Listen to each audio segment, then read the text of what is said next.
Hey guys, இப்போ நம்ம analyse பண்ணலாம். அனலைஸ் பண்ணுறதுக்கு முன்னாடி ஃபேக்டர் லோட் அண்ட் அன்ஃபேக்டர் லோடு நம்ம ரெண்டு காம்பினேஷன் வந்து யூஸ் பண்ணியிருக்கோம். ஸோ கிரியேட் பண்ணியிருக்கோம். ஸோ அது எதுக்குன்னா ஃபேக்டர் லோடு வந்து for designing slabs, beams, columns, shear walls etcetera இதுக்கெல்லாம் வந்து நம்ம ஃபேக்டர் லோடு யூஸ் பண்ணுவோம். ஃபார் டிசைனிங் ஃபவுண்டேஷன் நம்ம வந்து அன்ஃபேக்டர் லோடு தான் யூஸ் பண்ணுவோம். அது எதுக்குன்னா geotechnical engineers soil bearing capacity value கண்டுபிடிக்கும் போதே ஃபேக்டர்ஸ் வந்து அப்ளை பண்ணியிருப்பாங்க. ஸோ நம்ம ஆட் பண்ண தேவையில்லை. ஸோ ஃபவுண்டேஷன் டிசைன் பண்ண தான் நம்ம அன்ஃபேக்டர் லோடு வந்து யூஸ் பண்ணுறோம்.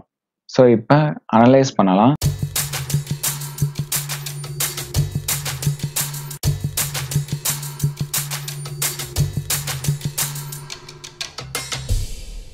பேஸில் இருக்க பாயிண்ட்ஸ்க்கெல்லாம் நம்ம சப்போர்ட் கொடுக்கணும். ஸோ சப்போர்ட் கொடுக்கறதுக்கு பிளான் வியூவில் பேஸ்க்கு போய்க்கலாம். ஸோ பேஸ்க்கு வந்ததும் நம்ம எல்லாத்தையும் செலக்ட் பண்ணணும். ஸோ எல்லா ஜாயிண்ட்டையும் செலக்ட் பண்ணிக்கலாம். தென் அசைனில் ஜாயிண்டில் ரெஸ்ட்ரெயின்ஸில் போய்க்கலாம். ஸோ உங்களுக்கு எந்த ஹிஞ்சர் சப்போர்ட் அப்படின்னா இங்கே இருக்கிறத செலக்ட் பண்ணிக்கலாம். நம்மளுக்கு வந்து ஃபிக்ஸ் சப்போர்ட்டு. ஸோ ஃபிக்ஸ்டு சப்போர்ட்டை செலக்ட் பண்ணிவிட்டு தென் அப்ளை கொடுத்து ஓகே கொடுத்துக்கலாம்.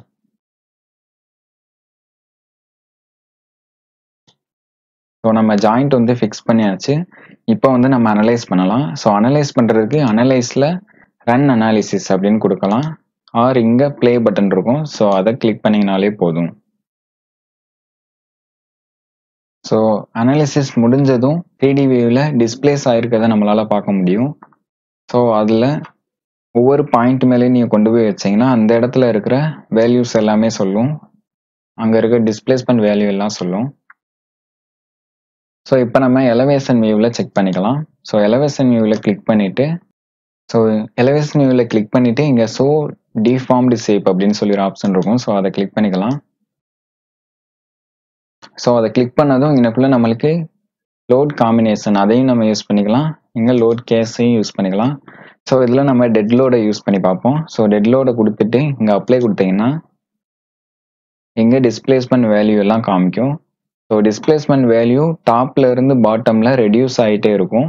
ஸோ இந்த மாதிரி இருந்தால் நம்ம பண்ணுறது கரெக்டு அப்படின்னு அர்த்தம். ஏன் டாப்பில் வந்து அதிகமாக வந்து டிஸ்பிளேஸ் ஆகுது அப்படின்னா டாப்க்கு மேலே வந்து இங்கே பீம் காலம் கனெக்ஷன் எதுவுமே இல்லை. ஸோ அதனால பீம்ஸோட எண்ட்ஸ் எல்லாம் ஃபுல்லி ஃபிக்ஸ்டாக இருக்காது. ஸோ அதனால டாப்பில் அதிகமாக டிஸ்பிளேஸ் ஆகுது.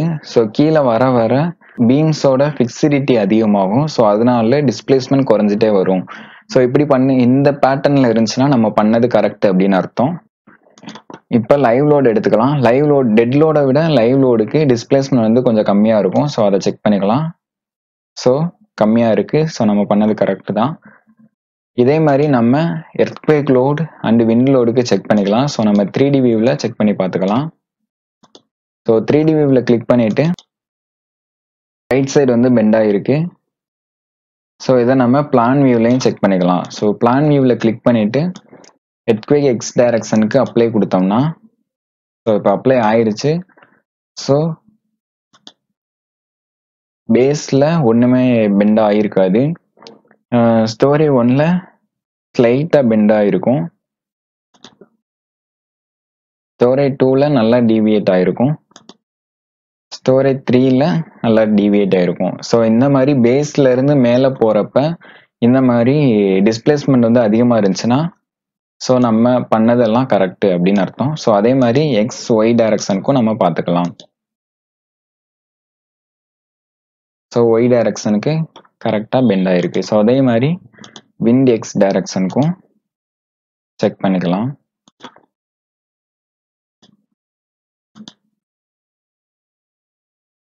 ஸோ நம்ம பண்ணதெல்லாம் கரெக்டாகவே ஒர்க் ஆகிருக்கு. So according to IS code 1893/2002 இங்கே மேக்ஸிமம் லேட்ரல் டிஸ்பிளேஸ்மெண்ட் எவ்வளோ சொல்கிறாங்க அப்படின்னா 0.004 times the height of the building.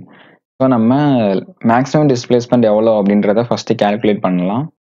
So நம்ம வந்து பில்டிங்கோட ஹைட்டை ஃபஸ்ட்டு ஃபைண்ட் அவுட் பண்ணணும். பில்டிங்கோட ஹைட் வந்து 3.2 times 3 ஸ்டோரினால 3 கொடுத்துக்கலாம். ஸோ 9.75 தான் நம்ம பில்டிங்கோட ஹைட்டு. ஸோ பில்டிங்கோட ஹைட்டோட நம்ம 0.004 மல்டிப்ளை பண்ணிக்கிறோம். ஸோ மல்டிப்ளை பண்ணால் நம்மளுக்கு கிடைக்கிற ஆன்சர் வந்து 0.039 மீட்டர். ஸோ இதை எம்எம்ல கன்வெர்ட் பண்ணால் 39 mm. அதாவது லேட்ரல் டிஸ்பிளேஸ்மெண்ட் 39 mm விட அதிகமாக இருக்கக்கூடாது. ஸோ இப்போ அதிகமாக இருக்கா இல்லையான்றதை நம்ம செக் பண்ணிக்கலாம். ஸோ இங்கே டிஸ்பிளேல ஸ்டோரி ரெஸ்பான்ஸ் பிளாட்ஸ் அப்படின்னு சொல்லியிருக்கும். ஸோ அதை கிளிக் பண்ணிக்கலாம்.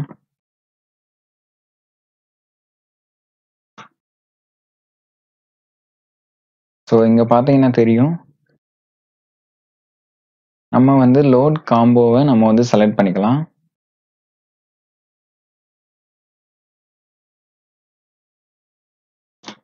ஸோ இப்போ எர்த்குவேக் எக்ஸ் டைரக்ஷனை வந்து நம்ம செலக்ட் பண்ணிக்கலாம். ஸோ எர்த்குவேக் எக்ஸ் டைரக்ஷனுக்கு இங்கே ப்ளூ கலர் பார்த்தீங்கன்னா எக்ஸ் ஆக்சிஸோட டிஸ்பிளேஸ்மெண்ட், ரெட் கலர் பார்த்தீங்கன்னா ஒய் ஆக்சிஸோட டிஸ்பிளேஸ்மெண்ட். ஸோ நம்ம மேக்ஸிமம் டிஸ்பிளேஸ்மெண்ட்டை எங்கே பார்க்கலாம் அப்படின்னா இங்கனக்குள்ள மேக்ஸிமம் அப்படின்னு சொல்லியிருக்கோம். ஸோ இங்கே பார்த்தீங்கன்னா 3.29 mm தான் இருக்கு. ஸோ இதனால பிரச்சனை இல்லை. அதே மாதிரி எர்த்குவேக் ஒய் டைரக்ஷனுக்கும் நம்ம செக் பண்ணிக்கலாம். ஸோ எர்த்குவேக் ஒய் டைரக்ஷனுக்கு நம்மளுக்கு மேக்ஸிமம் வந்து 2.99 தான் இருக்கு.